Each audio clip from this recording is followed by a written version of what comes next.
Good to see you, Chris. You presumably had quite a busy weekend reviewing the material for your book, haven't you? Because this has really all changed in the AI world. Yeah, torn up large chapters of the book and having to frantically rewrite them, although it seems like things are changing as we speak. So yes, this is a significant shift, I think, in who controls the future of artificial intelligence. OpenAI, obviously, for the last year has dominated the space since the release of ChatGPT, almost a year ago to the day. 2022 November was when this was first released. Now it looks like large numbers of OpenAI's employee base, as was mentioned by John, 500 and odd employees out of the 700 that work at OpenAI have essentially threatened to walk and move to Microsoft, where they've said they have an open offer to take up roles there to essentially build a new company. And looks like Microsoft really has the control here, but is trying to juggle two masters, because they obviously have invested more than $10 billion into OpenAI over the last year, and so they've said they're continuing to work with them while also building a competing product.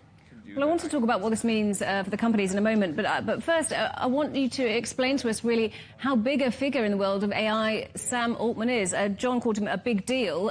What does it mean for him leaving OpenAI and joining Microsoft? It is pretty significant because he has a sort of godlike presence amongst his employees. The best example that I can give for a kind of parallel is Steve Jobs, who was formerly head honcho, the chief of Apple, before he died of cancer a few years ago.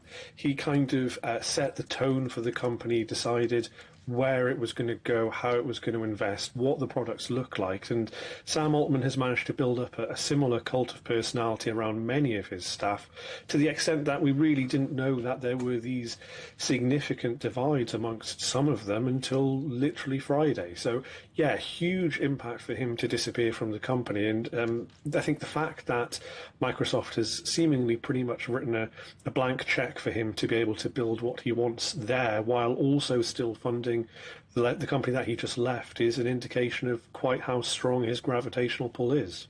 So what's the reason for this divide then? Is it that we're seeing a split between the original idea behind AI, that it would be open and free to use, and the realization that there's actually serious money to be made out of it? Yeah, so it's still not fully clear why this has happened.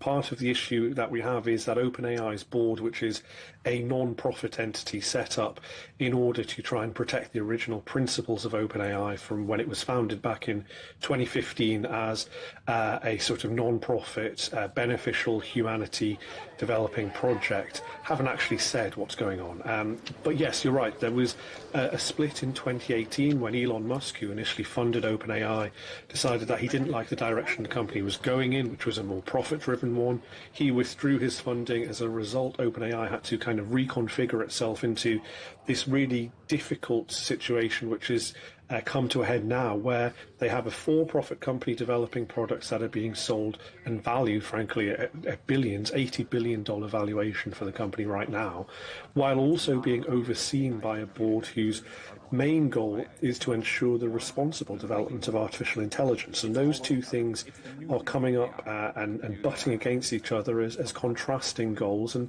I think that's kind of what's caused the issue here. Chris, good to talk to you. Thank you for joining us, and good luck with the book. That's Chris Stoker-Walker, the journalist and author.